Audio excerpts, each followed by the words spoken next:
Universal adult franchise.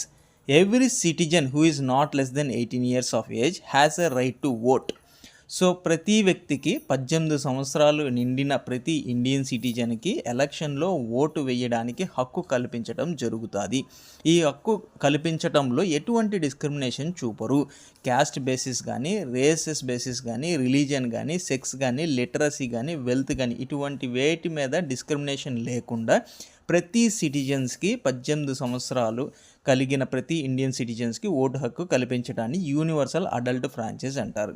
ఈ elections లోక్సభలో elections జరిగేటప్పుడు కానీ లేదా స్టేట్ లెజిస్లేటివ్ అసెంబ్లీకి ఎలక్షన్ జరిగేటప్పుడు కానీ యూనివర్సల్ అడల్ట్ ఫ్రాంచైజ్ అన్నది బేసిస్ అన్నమాట.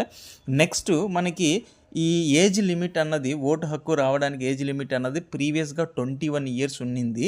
కానీ 1989లో 61st అమెండ్మెంట్ యాక్ట్ జరిగింది. ఈ 61st అమెండ్మెంట్లో మనకి ఏమి చేంజెస్ జరిగింది అంటే ఈ ఓటు హక్కు 21 ఇయర్స్ నుంచి 18 ఇయర్స్కి తగ్గించడం జరిగింది.